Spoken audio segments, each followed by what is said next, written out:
함께 보실 하나님 말씀은 고린도전서 10장 31절에서 33절까지 세 구절을 보겠습니다. 다 찾으시면 제가 31절, 32절 읽고요. 33절을 한 목소리로 읽겠습니다. 그러므로 너희가 먹든지 마시든지 무엇을 하든지 다 하나님의 영광을 위하여 하라. 유대인에게나 이방인에게나 하나님의 교회에게나 아무도 거치는 자가 되지 말라. 나도 모든 일에 있어서 모든 사람을 기쁘게 한 것 같이 나 자신의 유익을 구하지 아니하고 많은 사람의 유익을 구하노니 이는 그들로 구원을 받게 하려는 것이라. 아멘. 말씀의 제목은 너희가 무엇을 하든지라는 제목으로 말씀을 드리겠습니다. 철학이라는 학문이 있고요. 철학자들은 인생에 대한 성각자 내지는 좋은 자 같은 현명한 사람들처럼 인정받고 또 그렇게 행세해 왔습니다.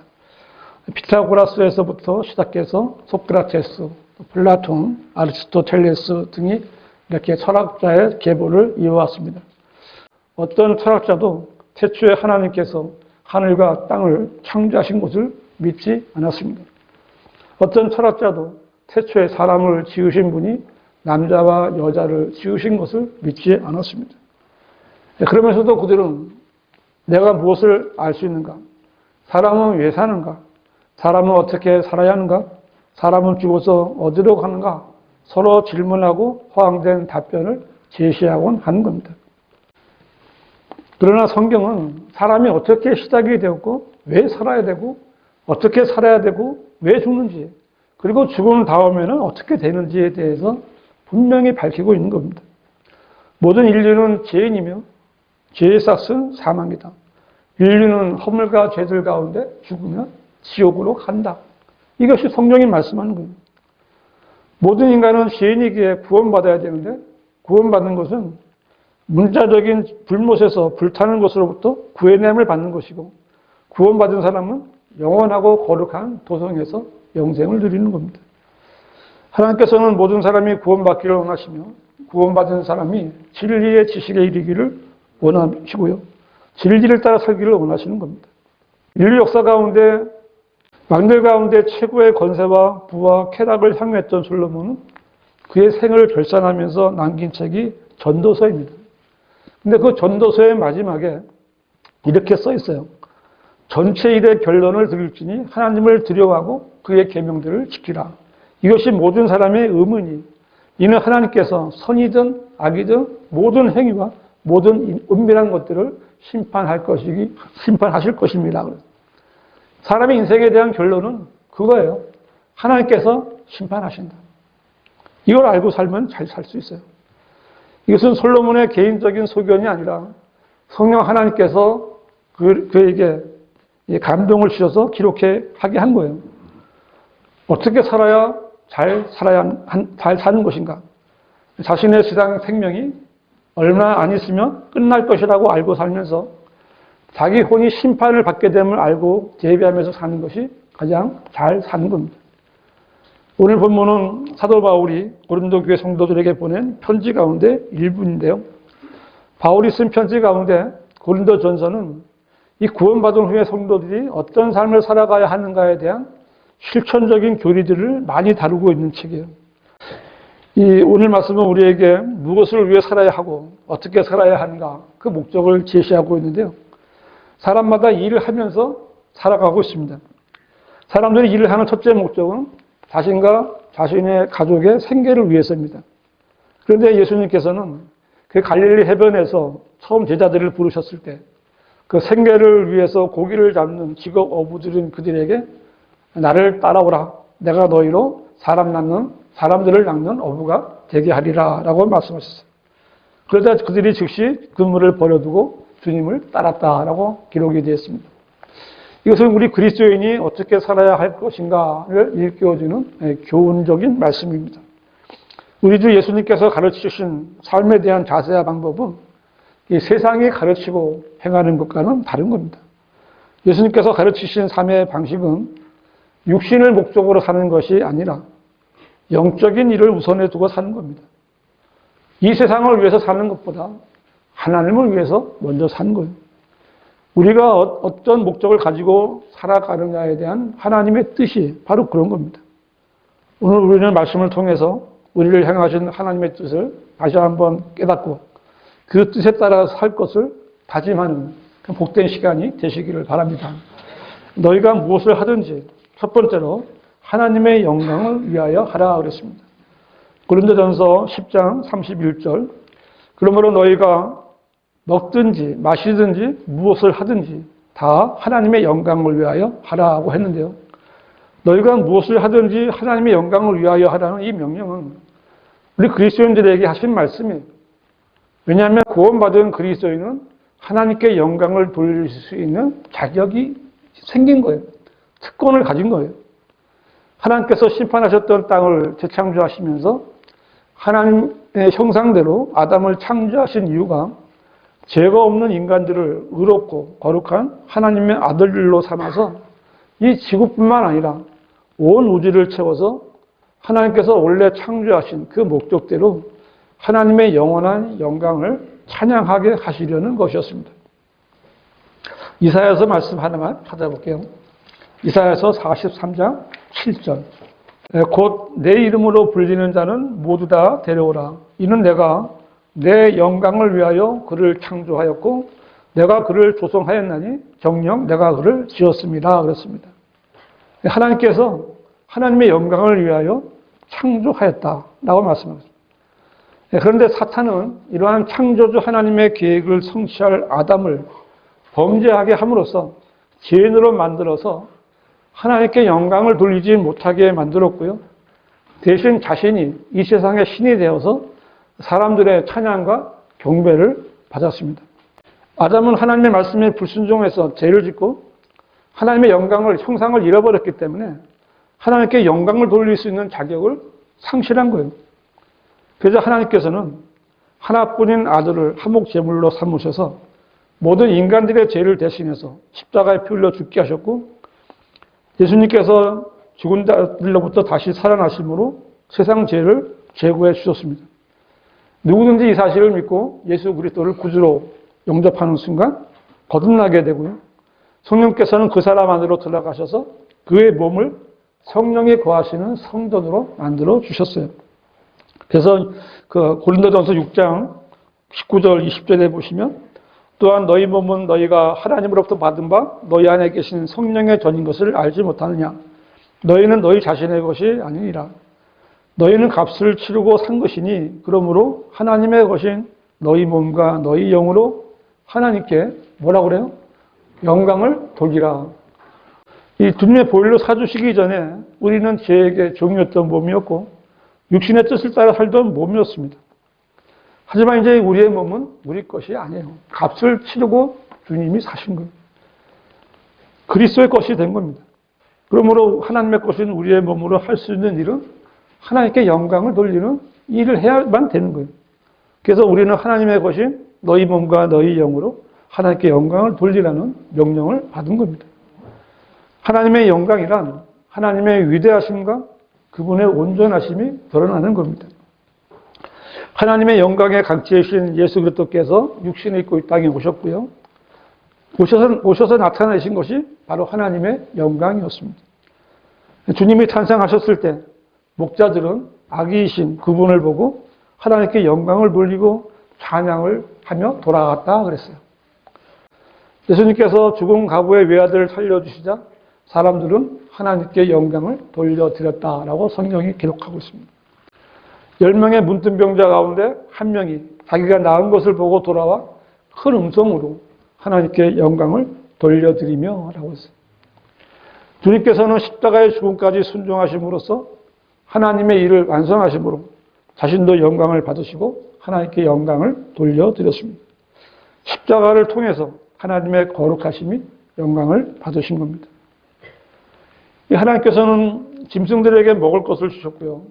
아담에게 먹을 것과 먹지 말아야 할 것을 알려주셨습니다.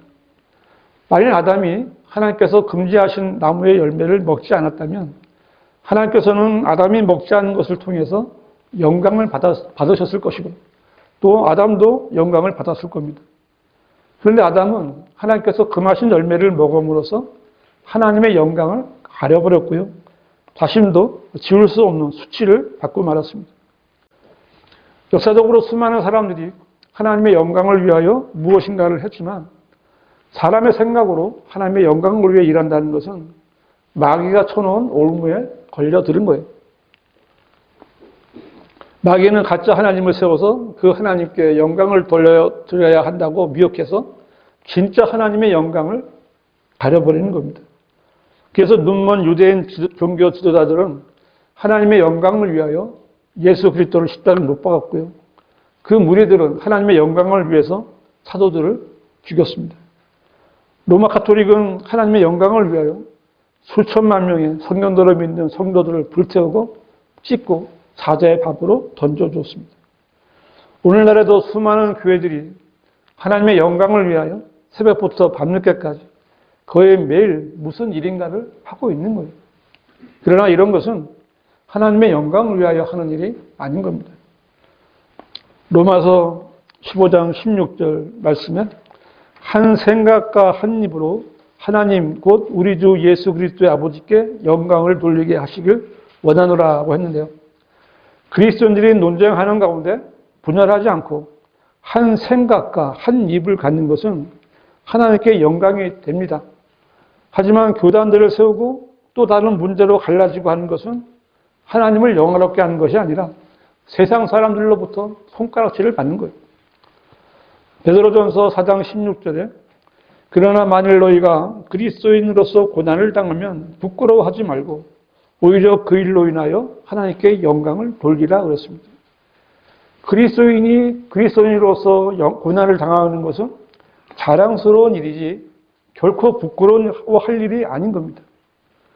그리스도인은 고난으로 하나님께 영광을 돌릴 수 있는 겁니다. 바빌론의 느부갓네살 왕은 유다의 예루살렘을 침략해서 이제 몇 사람을 데려다가 그들에게 왕의 음식과 왕이 마시는 포도주를 먹고 마시라고 명령했고요. 이들 가운데 다니엘과 세 친구가 있었습니다. 다니엘은 느부갓네살 왕의 잃어버린 꿈을 찾아서 해석해 줌으로써 하나님의 영광의 왕국을 예언했고 그 일로 왕으로부터 하나님의 이름에 영광을 돌려드렸고 그 총독들의 우두머리가 되었습니다. 다니엘의 세 친구들은 느부갓네살 왕이 세운 형상에 엎드려 경배하지 않는다라는 이 지혜 때문에 7배나 더 뜨겁게 한 용광로에 던져지게 됐습니다. 그들을 붙들고 간 사람이 그 불에 타 죽을 정도로 정말 뜨거운 용광로였습니다. 그들이 용광로 안으로 던져졌는데 그때 하나님의 아들께서 그들과 함께 해주셨고 그들은 불 가운데서 타지 않고 다시 나올 수 있었습니다. 그때 그 내용을 보면 고관들과 총독들과 군대 대장들과 왕의 의논자들이 함께 모여 이 사람들을 보니 불이 그 사람들의 몸에는 힘을 쓰지 못했으며 그들의 머리카락 하나도 거슬리지 못하였고 그들의 옷도 변하지 않았으며 그들에게 불탄 냄새조차 없더라. 그들은 왕에게 살려달라고 매달리지 않았어요. 그들은 하나님께 자신을 의탁했고요. 하나님께서는 그들을 구해내셨으며 그들은 하나님께 감사와 영광을 돌려드렸습니다. 이방인의 왕으로부터 하나님의 그 입에서 하나님의 이름을 높이고 이 하나님만이 신들 중에 신이다라는 말을 하게 한 겁니다. 그리스도인은 하나님의 영광을 위해서 일하도록 부름을 받은 주님의 종입니다. 종은 주님을 위해서, 주인을 위해서 일해야 되는 거예요. 먹든지 마시든지 무엇을 하든지 다 하나님의 영광을 위하여 일하는 성도들이 되시기를 바랍니다. 너희가 무엇을 하든지 두 번째로 아무에게나 거치는 자가 되지 말라. 고린도전서 10장 32절 보세요. 유대인에게나 이방인에게나 하나님의 교회에게나 아무도 거치는 자가 되지 말라고 했죠. 이 세상의 모든 사람들은 유대인, 이방인, 하나님의 교회 이 세 부류 가운데 하나에 속합니다. 열애는 없어요.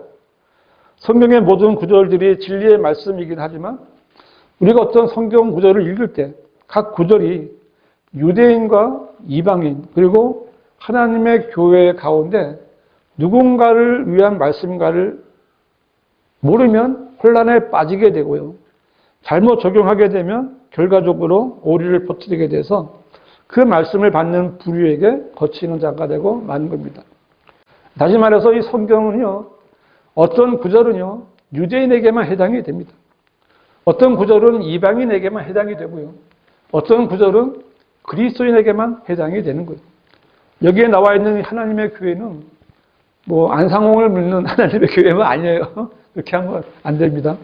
이 하나님의 교회는 이제 그리스도인을 말하는 겁니다. 네, 그런데 우리 주변에는요, 유대인이 없어요. 그런데 어떻게 유대인에게 거치는 자가 될 수 있는가?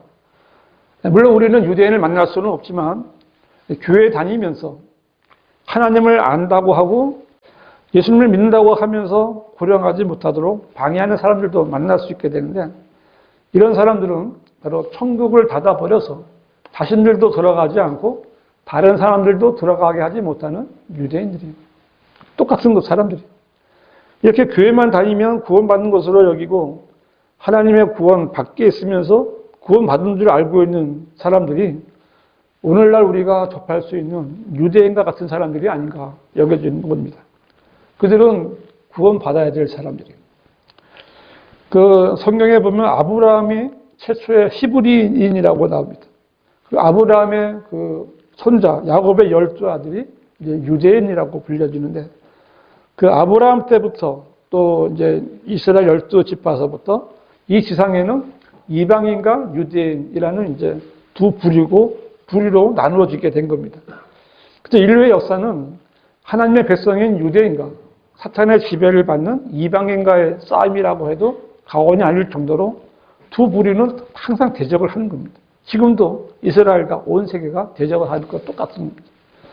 이방인들은 그들의 육신적인 속성으로 말미암아 서로 갈라지고 싸우지만, 반면에 그들은 항상 하나로 통합하려는 속성을 가지고 있는데요.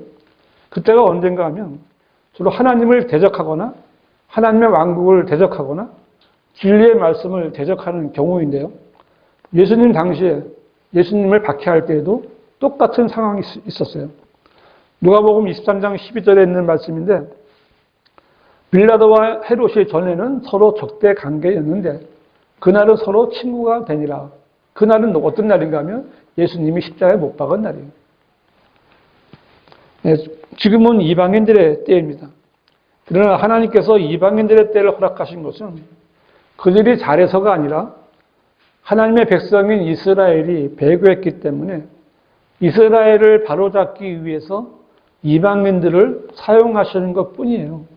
사도 바울은 로마서를 쓰면서 이방인들에게, 이방인 구원받은 성도들에게 이렇게 말하고 있습니다. 로마서 11장 25절 말씀인데, 형제들아 너희가 스스로 지혜 있는 채 하지 않게 하기 위하여, 그러니까 너희가 지혜가 있어서 하나님을 믿고 구원받았다 이렇게 말하지 않게 하기 위해서 이 신비를 너희가 모르기를 내가 원치 않으니, 이 신비가 뭐냐면요, 이는 이방인들의 충만함이 차기까지는 이스라엘의 일부가 완고하게 된 것이라.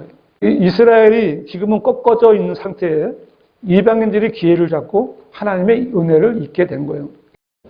그래서 지금은 이방인들이 구원받을 수 있는 은혜의 때입니다. 누구나 믿고 구원받을 수 있는 교회 시대예요.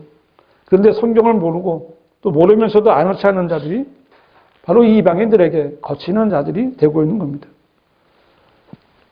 사람이 아무리 구원을 받고 싶어도 하나님께서 주권적으로 은혜를 베풀지 않으시면 구원받을 수 없다고 가르치는 자들이 바로 이방인들에게 거치는 자들이에요. 사람이 끝까지 견뎌야 구원받을 수 있다고 주의 종의 말에 복종하라고 가르치는 자들이 바로 이방인들에게 거치는 자들입니다. 성령 세례를 받고 방언을 말해야 구원받은 것이라고 가르치는 은사주의자들이 바로 이방인들에게 거치는 자들입니다.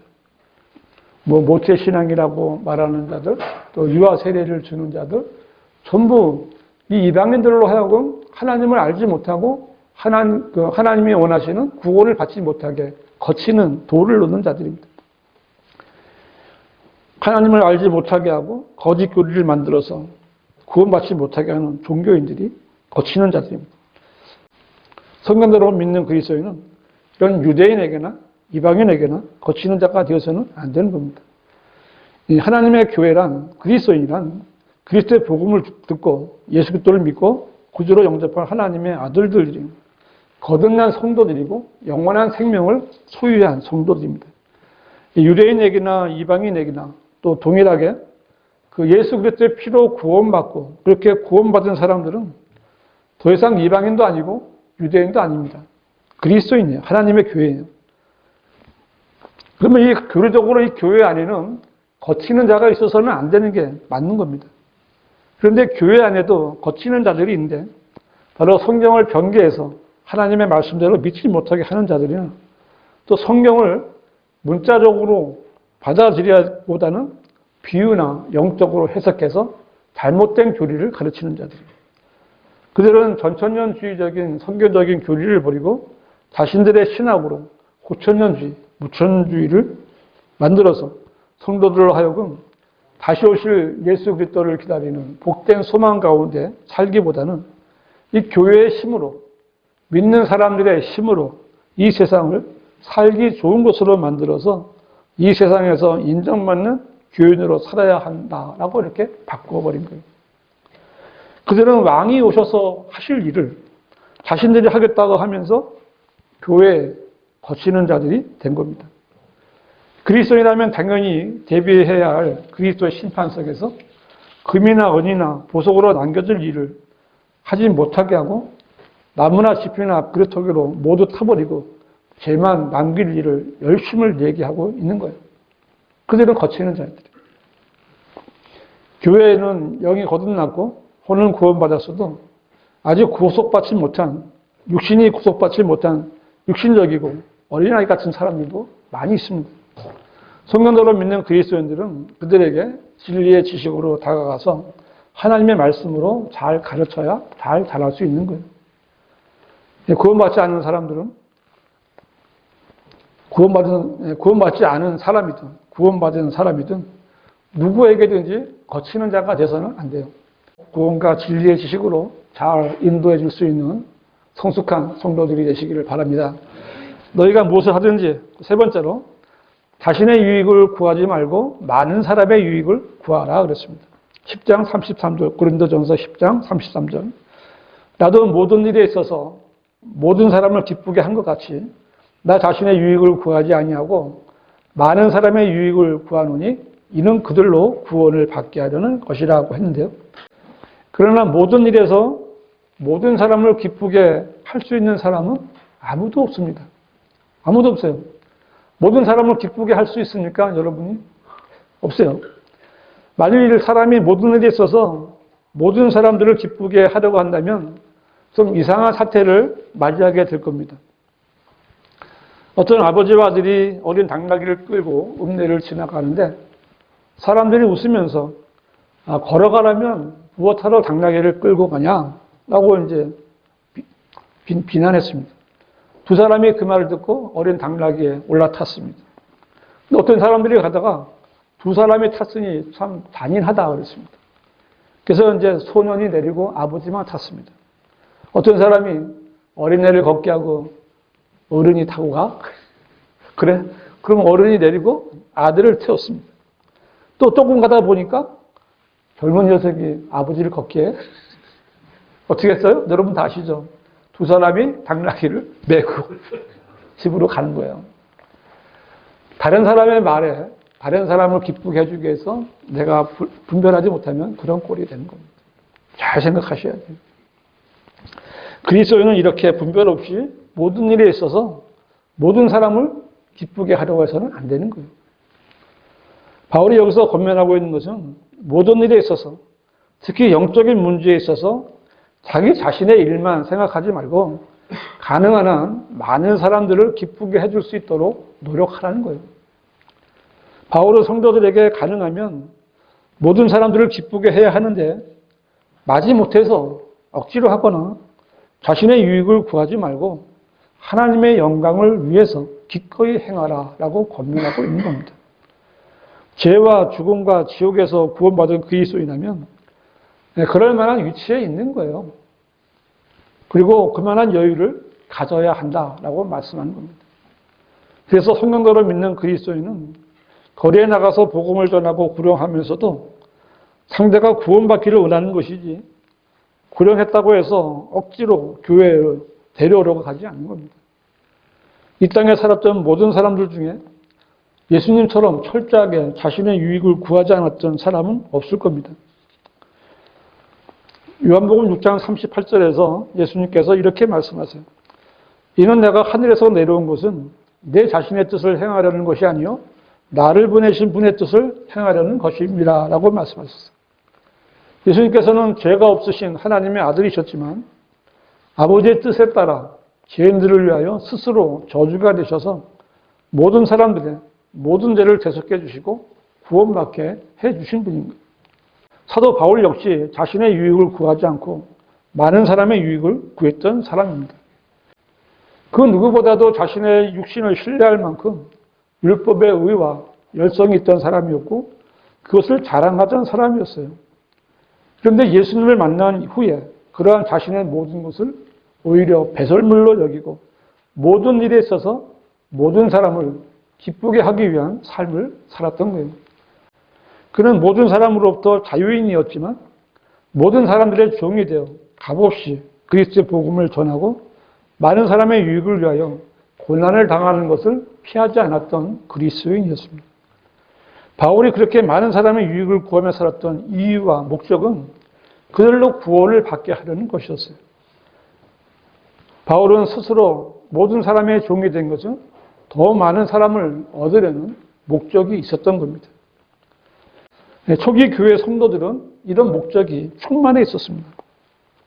제자들은 많은 사람들의 유익을 위하여 다락방에서 나와 거리에서 복음을 전하라는 명령을 받고 그대로 나가서 복음을 전했어요. 이 성경적으로 믿는 그리스도인들, 구원받은 그리스도인들은요, 이 세상에 살고 있지만 세상에 속한 사람들이 아니에요. 이 세상 사람들과는 사는 목적이 다르고 가는 곳이 다른 사람들이에요. 믿지 않는 사람들과 함부로 농담을 하거나 덕스럽지 않은 일에 함께 동조해서 자신의 유익을 얻으려고 해서는 안 되는 겁니다. 구원받지 않은 사람들은 모두 구원받아야 할 사람들이고 그들에게 복음을 전할 사람이 바로 나라는 사실을 항상 잊지 말아야 돼요. 예수님께서도 죄인들을 구원해 주시기 위해서 이 땅에 오셨잖아요. 바울 역시 많은 사람들에게 구원의 복음을 전해서 구원받게 하는 것이 그가 사는 목적이었습니다. 왜냐하면 사람들에게 구원받는 것보다 더 큰 유익이 어디 있겠어요. 그리스도인으로서 정말 무엇을 하든지 많은 사람들을 구원받게 하는 일에 목적을 두고 항상 준비된 자세로 사람들을 대하는 성도들이 되시기를 바랍니다. 결론적으로 그리스도인은 무엇을 하든지 분명한 목표를 가지고 있어야 한다는 겁니다. 그리스도인은 무엇을 하든지 다 하나님의 영광을 위하여 하라는 거예요. 그렇다고 해서 무턱대고 하나님의 일을 한다고 하다가는 오히려 하나님의 영광이 아니라 다른 사람들에게 거치는 자가 되고 말 수도 있습니다. 그래서 그리스도인은 무엇을 하든지 다 하나님의 영광을 위하여 라는 목표를 세워야 되고요. 주님께서는 우리에게 무엇을 바라신가요? 주님께서는 우리의 믿음만 보시고 우리를 받아들이셨어요. 우리를 하나님의 영광에 이르도록 해주셨습니다. 그리고 그 영광을 누릴 그리스도인으로서 하나님의 이름을 영화롭게 해드리겠다는 목적을 세웠다면 아주 잘한 일이에요. 찰스 핀이라는 미국의 정말 위대한 복음 설교자가 한 사람이죠. 그는 청년 변호사였어요. 이제 자기 법률 사무소를 개설을 했습니다. 아침에 주님이 그를 찾아오셨습니다. 이렇게 물으시는 거예요. 핀이야, 내가 지금 하는 일이 끝나면 무엇을 하려느냐? 이제 저는 변호사 개업을 하겠습니다. 그 다음에는 어떻게 하려는가? 다시 물었습니다. 열심히 해서 부자가 되겠습니다. 그 다음에는 이제 나이가 되면 은퇴하겠죠. 그 다음에는 죽겠지요. 그 다음에는 무엇이 있습니까? 심판이 있습니다. 그 말을 하고 이제 더 이상 핀이는 가만히 앉아있을 수가 없었습니다. 그는 이 숲속에 들어가서 하나님께 기도한 거예요. 그리고 그 주님이 주시는 평안을 맛보지 않고는 그 자리를 떠나지 않겠다고 맹세를 했습니다. 오랜 투쟁 끝에 그는 자기 혼의 문제를 해결했어요. 구원받은 겁니다. 구원받고 그리스도의 심판석을 대비하며 살기로 작정하고 그 숲을 나왔습니다. 그리스도인으로서의 목적이 있어야 되는 겁니다. 모든 그리스도인이 하나같이 가져야 될 목표 중에 하나는 잃어버린 혼들을 주님께로 이겨오는 거예요. 그러나